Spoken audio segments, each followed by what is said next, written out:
we're here with Lee, funeral portrait at the Download Festival. We finally get to meet Lee. We're doing it after what? 2 years, 3 years, dude. It's been a while. There is life after Zoom. It's crazy. I know. It's so nice, man. I mean, this is crazy. Like, we're here. In the UK. I know. Dude, for like 3 days we're here, you know. We'll be here longer next time, you know, when we're back with Erasmus, which will be good. But like, I think for us, this is already so much and so cool, and we're having such a great time. I'm excited to be here. We graduated with the fever, so full of confidence and ready to achieve. But it's just a fallacy. Yeah, 7 years a true believer. So presumably, is your 15-year-old self jumping up and down in amazement now? Yes, he's bawling his eyes out right now. So, you know, because it's like 7 o'clock back home, 7 a.m., you know, so I'm still like in this like weird time loop. We were literally on stage in South Carolina 2 days ago, and we hopped on a plane, and now we're here. And it's like, what? The rock and roll lifestyle. Exactly. Never getting out of here. They say just settle down. You're never getting out of this place. Welcome to Suffocate City. We're never getting out. Never getting out of here. They say just settle down. You're never getting out of this place. Welcome to Suffocate City. You think you've had enough, but boy, that's just the half of it. That's when they pull the plug.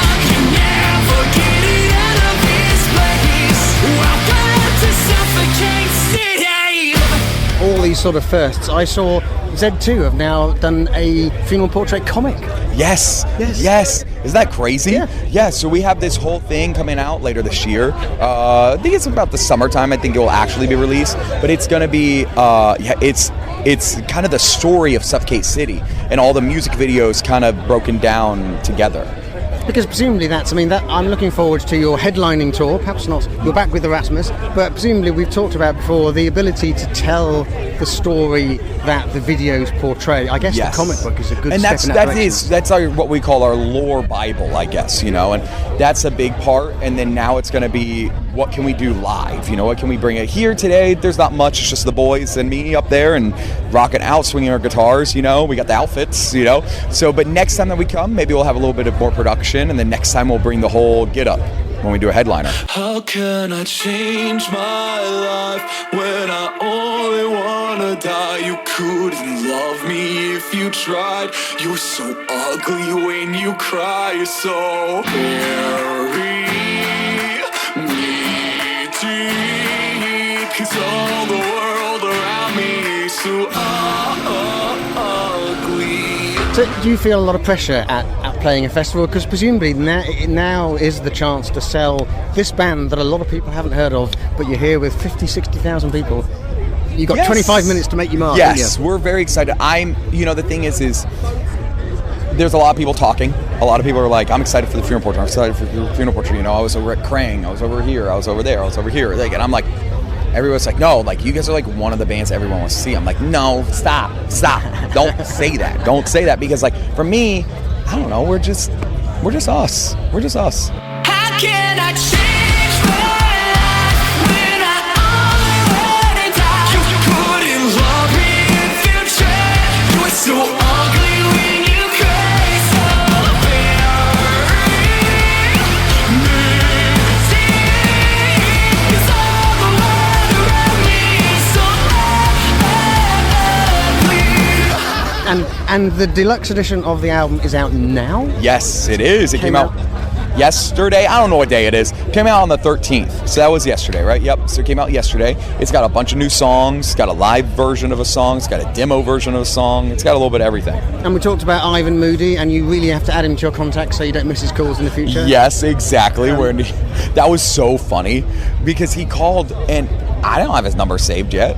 And then he's just like, I want to do the song. He left a voicemail, and I'm like trying to call him back instantly. He's not picking up. So literally like 3 days later, he like finally calls me back, and I'm like, he's like, oh, sorry, I'm out in the desert somewhere. And I'm like, he's like, but I want to do a version of Holy Water with you. And I'm like, okay, you know. Trade my soul to a wealthy man so I don't have to work again. He said,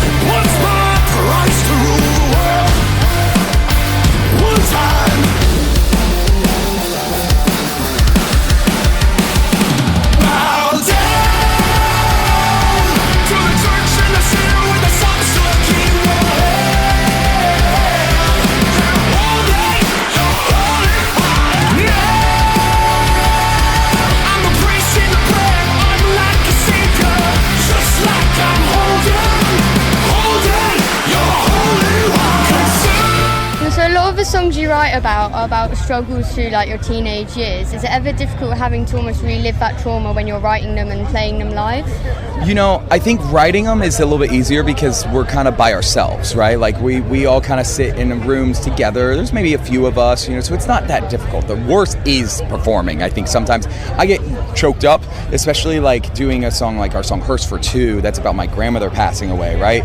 I got choked up really a lot when I saw my mom for the first time experience that song live with us playing. That was a big moment. I was definitely bawling. And then like Stay Weird, right? Like that song, when we play that, I mean, that's the way that we do it live. Unfortunately, we're not playing it today because we only have a 25-minute set. So we got to pick direct what do they want to hear. But Stay Weird, next time that we come over, we are playing it.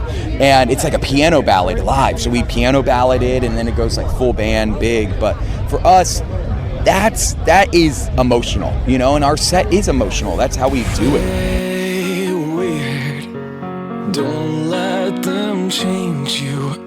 Don't let them break who you are. Stay weird. Don't ever fake it. Don't let them take out your heart. Oh, stay weird. So what they hate you. Their world can't contain who you are. So never continue. And do you ever get fans coming up to you and saying, I really relate to this song, and how does that make you feel? Oh, 1,000%. I think every day, you know, we have that. And I think it feels nice. You know, I think what it does is I'm doing it for them. I don't know. I do this not just because I need it and I love it, but I do it because I know how much it means to so many people, you know, and having people say those things or come to me crying or excited or want to take photos or whatever it is, like that to me means so much. More than anything else. Yes, I'll meet bands and these people out here, you know, at the festival that are super cool, but to me, it's all about the fans. To me, it's all about meeting them and talking to them. It's magical. Can't drink, can't drug, can't drown them away. Can't sleep, can't think, can't find an escape from these dark, dark thoughts in my mind. Can't drink, can't drug, can't drown them away. Can't sleep, can't think, can't find an escape from these dark, dark thoughts in my mind.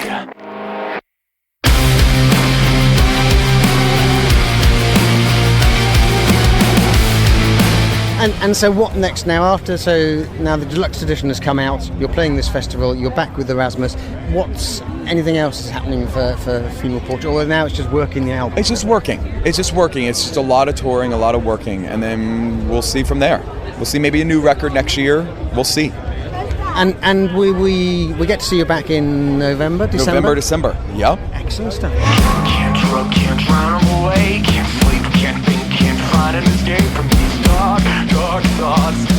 These days.